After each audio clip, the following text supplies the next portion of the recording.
du bon sens, de la sagesse et de la lucidité. Voilà comment on peut qualifier cette lettre que vous devez absolument lire et que vous devez absolument consulter, adressée par 53 activistes algériens vivant à l'étranger à Abdelmajid Tebboune, le chef de l'État, à savoir le président algérien. Ces 53 activistes algériens ont adressé une magnifique lettre. Une initiative que je salue et que j'encourage et que je soutiens, une lettre qui demande à Abdelmajid Tebboune des points très précis et qui demande des garanties très précises et qui lui formule des doléances accessibles, rationnelles et raisonnables et tout à fait justes pour permettre à l'Algérie de se réconcilier avec ses propres opposants. Cette lettre a été rédigée par 53 activistes algériens qui habitent aux États-Unis, en France, au Canada et ailleurs. Ce ne sont pas des figures peut-être politiques et médiatiques ultra populaires ou ultra connues. Clairement, ce ne sont pas des YouTube, non, ils ne dirigent pas des chaînes YouTube ou des médias suivis par des milliers de personnes par mois ou par jour. Mais parmi ces 53 activistes, ces 53 signataires de cette lettre dont nous allons parler dans cette émission, nous retrouvons des personnalités extrêmement respectables et qui forcent le respect et qui sont réputées pour leur engagement sincère en faveur de la démocratie, les droits de l'homme et la lutte contre les injustices, parmi lesquels Saïd Salhi, défenseur des droits de l'homme, ancien responsable de la Ligue algérienne de défense des droits de l'homme, Hakim Aded, un opposant ancien qui avait des obédients qui était très proche du FFS et qui dirigeait l'association Raj, Hassan Hirish, un grand militant de la cause berbère et un grand militant de la démocratie, et vous avez Lies Jebeli, vous avez énormément de personnes que j'ai eu l'honneur ou le plaisir de rencontrer ou d'interviewer ces dernières années et qui vivent au Canada, aux États-Unis, en France aussi notamment, et pour la majorité d'entre eux, ils ont adressé, ils se sont rassemblés pour adresser une lettre à Abdelmajid Tebboune, une lettre ouverte dans laquelle ils répondent à l'appel d'Abdelmajid Tebboune qui a été lancé le 16 juillet dernier à Berlin. Abdelmajid Tebboune a fait croire à l'opinion publique nationale et internationale que les opposants sont les bienvenus en Algérie, que rien ne leur est interdit à l'exception de l'injure et de la diffamation. Très bien, bonne initiative. Et ces 53 activistes ont pris au mot Abdelmajid Tebboune et lui ont adressé une lettre directe en réponse aux propos d'Abdelmajid Tebboune, dans laquelle ils expliquent à Abdelmajid Tebboune qu'ils sont prêts à revenir en Algérie, ils s'opposent de manière positive et qu'ils veulent juste apporter des idées pour le développement et la démocratisation de leur pays, sauf que les signataires demandent ils revendiquent ils ont des revendications concrètes qu'ils ont présentées et qu'ils ont expliquées, et ils demandent à Abdelmajid Tebboune des preuves de bonne foi. Il demande au régime Tebboune des preuves de bonne foi. Et ces preuves de bonne foi sont totalement raisonnables, rationnelles, et c'est maintenant le ballon est dans le camp d'Abdelmajid Tebboune. Que demandent ces 53 activistes, mesdames et messieurs? Et je vous demande vraiment de partager massivement cette émission, s'il vous plaît. Elle est importante parce qu'elle est pédagogique et c'est un test, véritable test pour Abdelmajid Tebboune. Abdelmajid Tebboune, le 16 juillet dernier, à Berlin.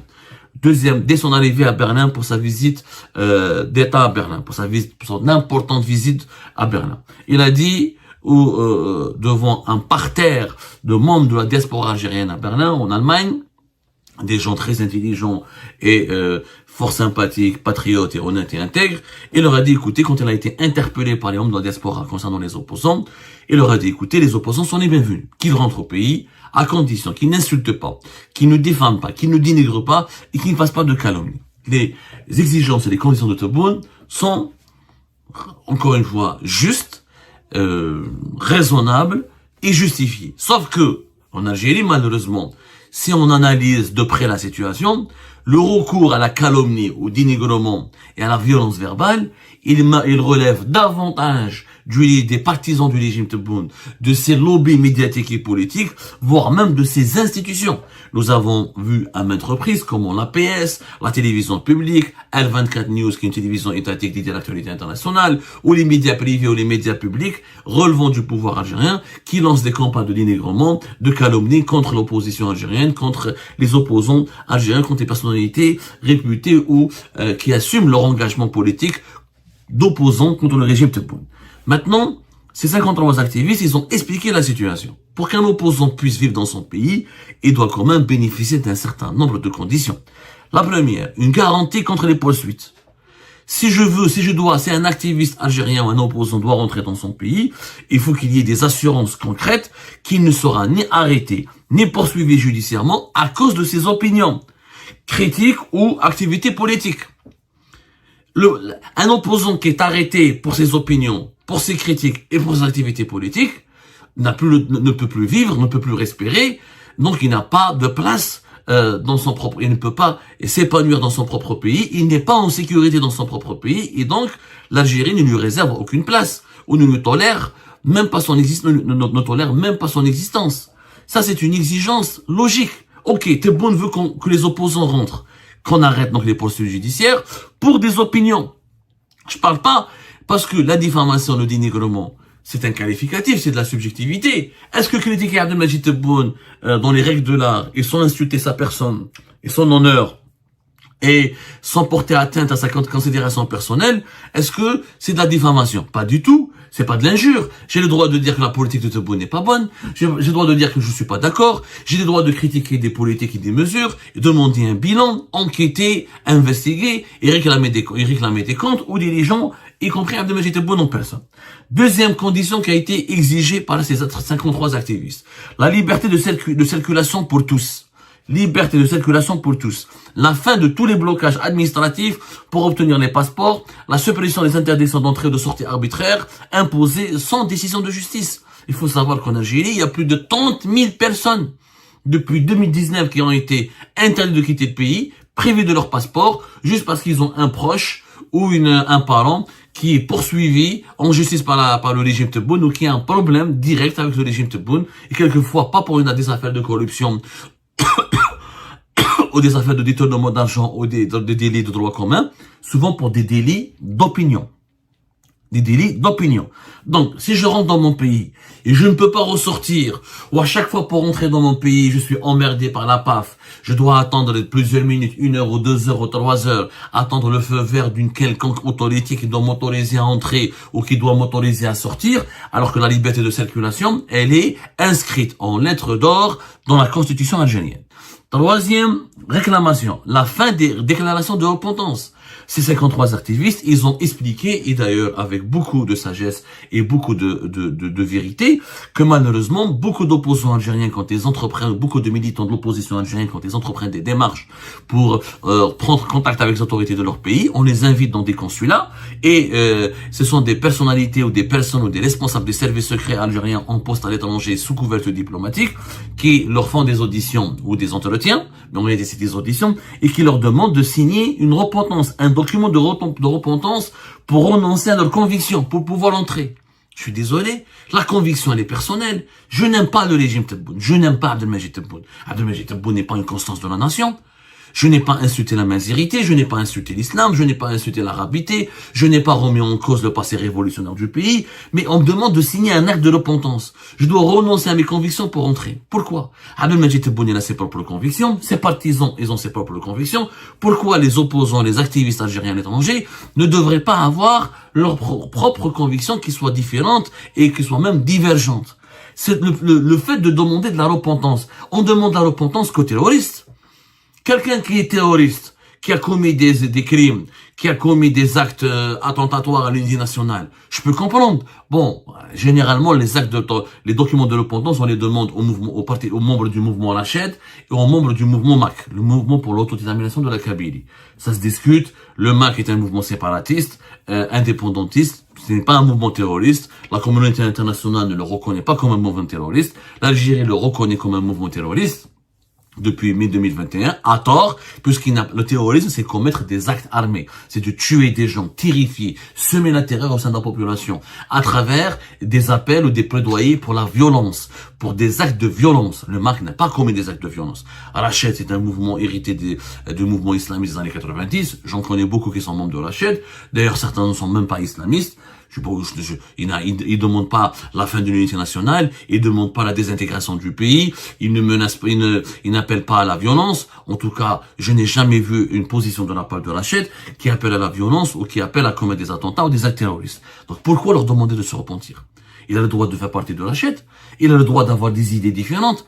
Ouais, il faut faire partie du RND, du FNN, ou du parti de Abdelkader Ben Grine pour être algérien. Les gens de Rachid ont le droit d'exister. Ils n'ont rien fait de mal. C'est leurs idées, leurs convictions. Nul n'a le droit de dicter la conviction d'un individu, d'une Algérienne ou d'un Algérien. Donc cette fin des déclarations de repentance, c'est encore une fois une revendication, une réclamation juste, tout à fait juste. Elle est tout à fait juste, elle est noble à défendre, et je salue ces 53 activistes qui l'ont formulée qui ont su comment la formuler et l'expliquer avec encore une fois beaucoup de bon sens. Quatrième revendication, une amnistie générale, la libération immédiate de tous les prisonniers politiques et d'opinion, et l'annulation des condamnations liées à l'exercice pacifique des libertés. Donc on ne peut pas demander à un opposant à l'étranger d'entrer, alors que les opposants algériens eux-mêmes qui habitent en Algérie, qui sont les nationaux, qui résident sur le territoire national, sont toujours emprisonnés, comme Abdelwakil Blam, comme Mohamed Tajadid, comme Hassan Bourras, par exemple, et bien d'autres, où ils sont emmerdés ou limités dans leur déplacement, ou soumis à des mesures de contrôle judiciaire, ou placés sous sous surveillance, sous étroite surveillance par les services de sécurité, ou libérés uniquement provisoirement, comme Karim Tabou, comme Hossein Belabbès, comme Fodil Boumena, Abdelkarim Zghilish, Mustafa Ben Jema'a. Donc comment je peux à l'étranger faire confiance à un État et à des autorités qui me disent entrez et faites votre rôle d'opposant, alors que les opposants qui vivent dans le pays même, qui n'ont jamais diffamé, ni dénigré, ni insulté, qui font partie d'aucun mouvement politique radical et qui sont des personnes bien élevées, bien instruites, réputées pour leur position, réputées pour leur patriotisme et pour leur engagement sincère en faveur de la démocratisation du pays et de la défense de l'intérêt suprême de l'État et du pays, sont soumis à des privations de liberté, à du harcèlement, à une étroite surveillance des services de sécurité, et à la répression quotidienne. C'est pas possible. Il faut une amnistie générale. C'était bon de dire que les opposants sont les bienvenus en Algérie. Qu'ils commencent par amnistier ces opposants qui sont établis sur le territoire national. Logique. Commencez par les opposants qui sont sur le territoire national. Quand moi, par exemple, je vois que mes collègues, Mustafa Ben Jema'a, Abdelkarim Zghilish, ou les autres médias algériens peuvent travailler, peuvent critiquer, peuvent faire des articles critiques, peuvent ne pas trop merder, qui même Mustafa Ben Fodil, ça n'a pas été interdit de quitter le pays, si on peut parler du gaz de schiste, des thématiques économiques ou des thématiques sociopolitiques. Ce jour-là, moi, je peux être rassuré. Ce jour-là, moi qui est dans l'étranger, je peux dire, il y a une dynamique positive dans mon pays, il y a des autorités qui sont sincères, il y a un régime qui est sincère, etc. Et ce n'est pas le cas, malheureusement. Ce n'est pas le cas. Les opposants qui vivent sur place vivent un enfer au quotidien.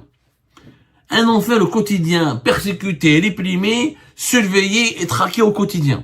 Certains ne peuvent même pas quitter leur région, comme Karim Tabou, il est obligé de signer chaque semaine dans une caserne des services secrets. Il peut même pas quitter un périmètre géographique très limité. Donc, je trouve que ces 53 activistes ont résumé toute la complexité de la situation. L'abrogation de l'article 87 bis, il faut absolument supprimer cette disposition du code pénal qui criminalise de nombreuses formes d'expression politique en les qualifiant de terrorisme. Je suis désolé, le MAC, moi je suis pas d'accord avec le MAC. Les partisans du MAC, je les combats sur le plan des idées, etc. Mais ce ne sont pas des terroristes. Je peux pas considérer quelqu'un qui a une idée comme un terroriste. Le terrorisme, c'est l'appel à la violence. C'est la conviction qu'il faut tuer, qu'il faut prendre les armes, qu'il faut mettre en danger l'intégrité physique d'autrui pour pour défendre une cause idéologique ou pour obtenir ou pour concrétiser une revendication. Quelqu'un qui milite politiquement sur des réseaux sociaux, dans la presse ou dans des partis politiques, c'est pas un terroriste. Il faut abroger l'article 87 bis. Je suis complètement absolument d'accord et je partage cette opinion. Il faut aussi des mesures pour les opposants qui sont restés en Algérie, les mêmes garanties qui doivent s'appliquer aux opposants qui rentrent dans leur pays, aux opposants algériens à l'étranger, doivent s'appliquer en priorité aux activistes et aux opposants algériens qui sont restés à l'intérieur du pays. Et enfin, passer des paroles aux actes. Il faut qu'Abdelmajid Tebboune concrétise ou fait suivre ses déclarations et doit les traduire par des mesures politiques concrètes et non pas par des promesses vides. Ça n'a rien de promettre à chaque fois, entrer, signer un document de repentance. En réalité, ce qu'on demande, ce qu'on veut, c'est que les opposants entrent et qu'ils ferment leur gueule et qu'ils se soumettent et qu'ils se fondent dans la masse et qu'ils deviennent invisibles. On veut invisibiliser l'opposition, le journalisme indépendant, la liberté d'expression et la prise de parole critique. Ça, c'est pas une démarche noble, c'est pas une démarche normale. On peut pas réduire quelqu'un à un esclave, on lui devient un sujet ou un être soumis pour pouvoir retrouver son pays. En réalité, on veut transformer l'Algérie en une grande paysanne à ciel ouvert. Cette lettre des 53 activistes, cette tribune qui est disponible d'ailleurs dans plusieurs, elle est sur internet, etc. Et vous pouvez, l'Arab El Jadid, le journal Apana Arabe basé à Londres, qui est proche du Qatar, mais bon, qui est un journal de bonne qualité, a rédigé récemment tout un article qui résume les tenants, les aboutissants et les principales revendications de cette lettre de 53 activistes.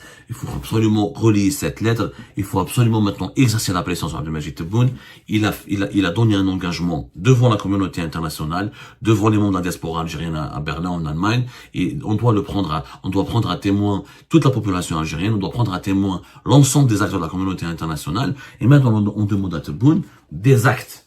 Donnez-nous des actes, prouvez-nous votre bonne foi, prouvez-nous que vous êtes sincère, prouvez-le, monsieur Tebboune, traduisez vos déclarations par des mesures politiques concrètes et arrêtez de multiplier les promesses vides qui n'ont sans lendemain et qui ne font que aggraver le climat de méfiance et qui font qu'aggraver le fossé d'incompréhension qui sépare un bon nombre d'Algériennes et d'Algériens de leur pays ou des autorités et des dirigeants de leur pays.